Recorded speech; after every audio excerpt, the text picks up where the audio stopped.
Well, just giving you an update on everything that's happened lately and most of this year. Um, it's been a really rough year. Breaking up with a person I love of 6 years, but really loved her for 11. Having people pretend to be my friends but abuse me. Um, I've been through a lot this year. People ask me all the time, do you still love your ex? Of course I do. I don't think that's going to go away anytime soon. And I'm sure if you look deep enough, she probably loves me too somewhere. um, do I approve of this new guy of hers? I don't know anything about him, so I can't pass judgment on him, but I just think that he really needs to think about how those two got together and what he's got to be prepared for in the upcoming months to years if he stays with her, because and I've said this on a previous vid, it's not like you're dating someone here, it's like you're babysitting someone here. I've always wanted my partner to be ex-partner to be happy. I've always wanted her to grow up and be the adult she should be, but I don't think she's ever going to do that when she lets people control her life. She doesn't stand up for herself. She doesn't stand up for a man. There's a lot that she should be doing at her age that simply she doesn't do. Now, I've realized this year that the word trust is a very hard thing to do. Good people come into your life, but they don't stay. Friends that have been there for years for you give up on you. As I explained to my father and my mother tonight, I'll never be in a relationship ever again. Because it's not just the trust issue, it's the fact that I don't want to go through any of that shit again. I know what I'm worth and I know what I'm capable of being as a partner, and I can do that, but I like my freedom where I can talk for myself. I can go out and do what I want. I can watch what I want. I have the freedom to talk to anyone. I don't want someone to come into my life and think they can control it. Just because the chips are down, this boy's, at his worst, but I made a promise to my ex that I would never have a girlfriend after her. And she probably would think that I couldn't get anybody. I have hooked up with a lot of girls this year, but none of them have been relationship material. Now, I technically, whatever you want to call it, might have had a relationship recently with someone, even though it was interstate, but because I wasn't good enough for her, she ended up dumping me and getting a guy the very next day, or the very same day. And I think the worst thing is that even though that woman lived in a different state and had 3 kids, I was willing, after COVID, to go over and stay there for a few weeks. But I'm glad that didn't work, because I'm better off with someone that maybe not just lives here in Adelaide, but someone that will treat me right, someone that will be faithful to me, someone that will be loyal, someone that can act their age. It was very hard for 6 years being the only person in the relationship that drive. Like, I thought that was so unfair that I had to drive everywhere. And the fact that, what started the argument back in December was I was the one that, because I have a license, I have to go drive, pick up things for my partner's mother. I didn't like that, because it was like, I do these nice things, but I don't get any respect from her family. And what's happened in the last few days, people have probably noticed that I've gone off Facebook. I've not talked to anybody. I've not spoken to anybody, even people that are considered my besties or my friends that are considered sisters. So when this video does go on Facebook, I'm probably still not going to talk to anyone unless they make an effort with me. Because I believe in life, if people don't make an effort with us, why should we make an effort with them? How much am I hurting from all this shit this year? I'm hurting a lot, because I trusted someone and I didn't think she could be so nasty. You know, I've loved the same woman for 11 years. You know, I was her first boyfriend and her third boyfriend. And I hope that she doesn't come back and decide, hey, I'll have you as a fifth boyfriend, because I don't think I'll take it back. I just have a funny feeling that, I don't know how this all started. From a woman that didn't have pure hate to now pure hates in her system. Friends tell me all the time, you know, you can deserve better than her. That may be so. Maybe I can do better than her. It's going to have to take an awesome woman to make me love again. Make me be able to trust. And like I stated before, I said to a friend, you know, it looks do count for me in some ways. Like, you know, I can do a lot more with a skinnier woman than a bigger woman. I can understand that. But if she's got a fucking good heart and she's going to be faithful and put me at number one, I'm willing to give that person a chance. I mean, what people don't realise that at the end of the day, you know, we can't be picky who we date, because at the end of the day, you may want fucking, you know, as a guy, you may want this hot, sexy blonde or sexy, hot, skinny brunette. Alright, well, what happens when you do get her? Alright, let's just say you get her. Then what? Then you have guys trying to break you two up. Then you have guys flirting with your woman. Do you want that? Like, if I'm being honest, like, do you want that sort of you know, attention? Or do you want someone that's average looking but got a good heart? You know, you can't help who you fall in love with. Because I never thought that I'd fall in love with someone that was the size of my partner, but I did. Would I say there's something going on behind the scenes that I'm not telling anyone? Yeah, there's something big that I'm hiding from friends, family, parents, everyone. And it's been going on for the last 35 years of my life. What is it? I can't tell you that. But I can tell you this. You know, nobody lives forever. Nobody knows how much time they got on this earth. So what I say to people that do suffer from depression or borderline personality disorder or are struggling in life, before you go, make sure you deliver a powerful message to your friends. Make sure that your friends and family know how much you love them, how much you appreciate them, how much you care about them. Make sure you have a clean slate with everyone. Make sure that if you do have enemies, make peace with them. You know, I would say, you know, pray to the Lord God as well to forgive you for your sins. If you need to give up, then give up. You know, if this world is too painful for you, then do it.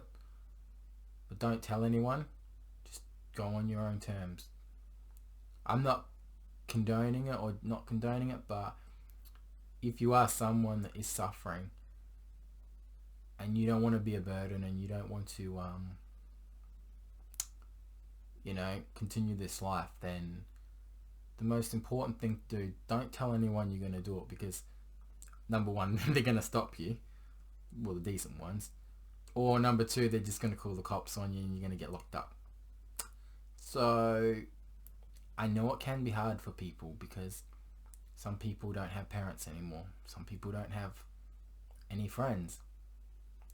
And really, unless you walk a mile in that person's shoes, don't ever call them selfish. Don't ever call them they gave up the easy way. It's not about that. There are literally people out there that would rather be dead than alive because it's easier for them. And you have to respect that decision for them. It's like, you know, we look at all the celebrities, you know, Amy Winehouse, guy from Linkin Park, Robin Williams. All these people had,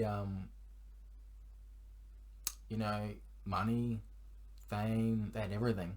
Robin even had a wife and kids. But even he knew that the older he got in age, he was just going to be a burden.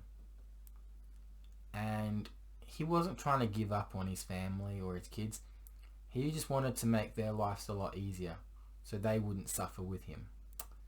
Now, we all go through bad stages in life, and I think people got to understand that everyone goes through different stages. But if you really know that someone that you call a friend is suffering, I mean, you can try help them out by, for me, for example, I don't have friends here where I live. I don't have people I can just go and see or hang out with. I don't have affection anymore. I don't have someone hugging or kissing me. Now, to some of you, you may say, well, you got to get used to that and all that. I don't have to get used to that. I am the sort of person that is a very affectionate person, and if I don't get that, look, I don't even talk face to face to anyone in public anymore. That's how bad things have gotten for me.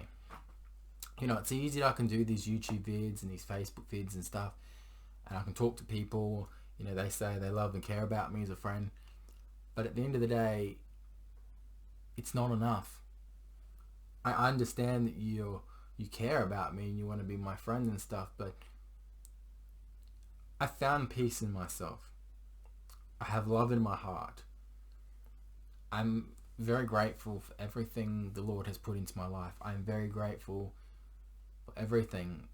I'm very grateful to have a beautiful ex of 6 years. I wish things ended out a bit peacefully, of course. I mean, would seeing her make a difference? I don't think it would. If I'm being honest, if you're watching, I don't think, me and you catching up to, have peace would even work.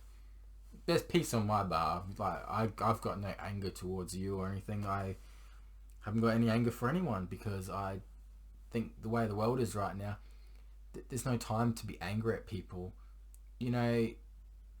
Not everyone is to blame for breakups.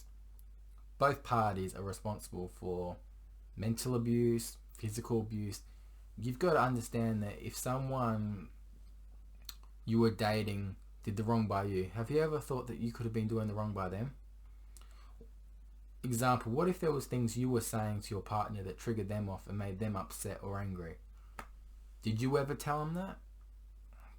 Because I think all of us after breakups have got to understand that it's not just one person to blame in a relationship, it's two. And if two people can't get help or sit down and talk to each other and work out what the problems are and give up on love, then, that's stupid.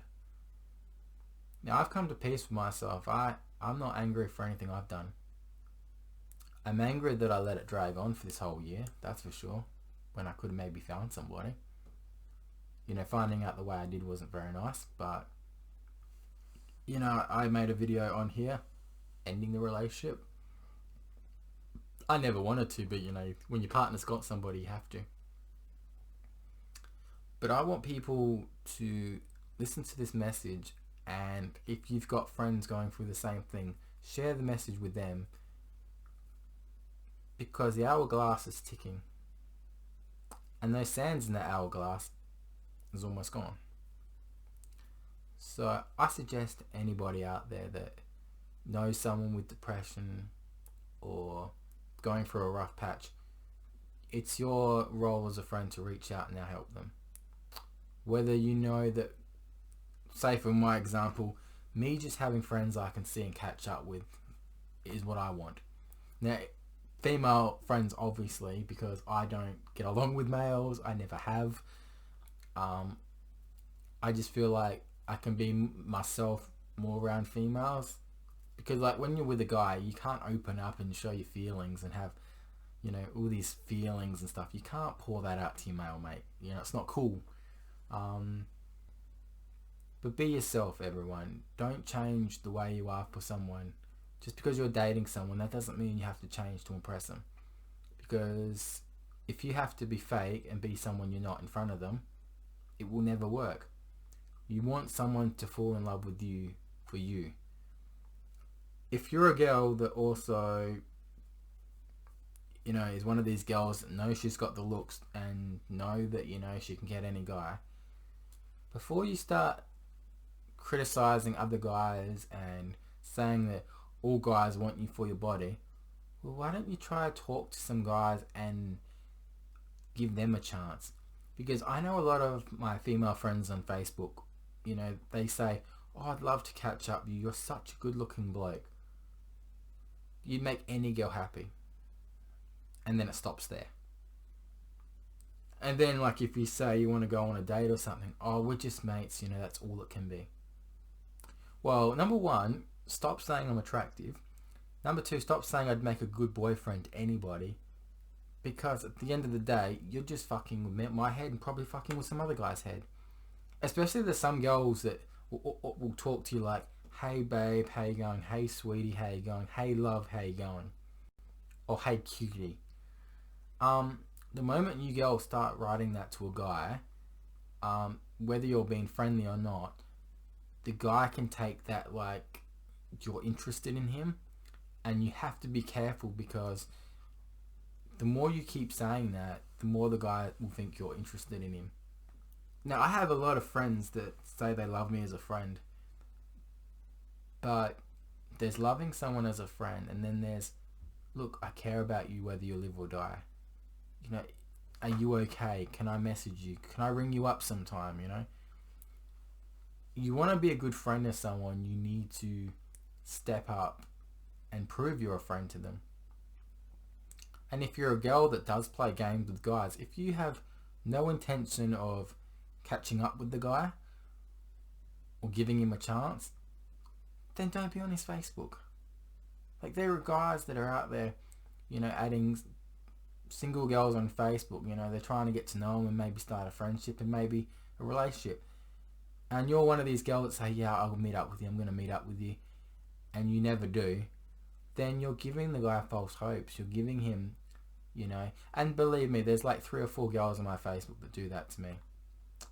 And it's brutal, because they make up excuses like, oh, I'd love to kiss you, I'd love for you to be in my arms, I would love for us to go on dates. And do you think it gets anywhere?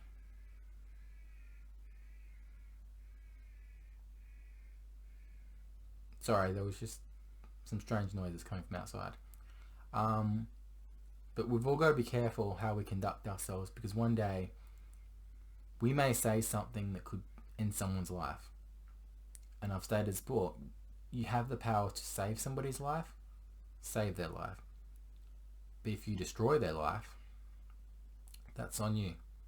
Only you know if you're doing the right thing by your friends. Only you know if you generally care about them or not. So here's a test to anyone watching. Facebook, YouTube. Do you want to save a life, or do you want to end one? If you know anyone that's your friend, whether it's me or someone you know, share this vid. Because I'm sure my story is very similar to other people's stories. And I'm sure that other people would want help too. So let's help each other. This video is about spreading love and spreading, kindness and helping people out that need it. So will you help your friends? Will you help me? Because there's a lot of people out there that are going through a rough patch and they're pretty much living in the dark. So if you love and care about your friends, it's about time you start proving it. Because one day, they may be gone. And you never got to make peace with them. Or you never got to tell them you love them. So check the 4 vids that are coming up right now. Some of them are good, some of them are bad. You be the judge. And I'll talk to you soon.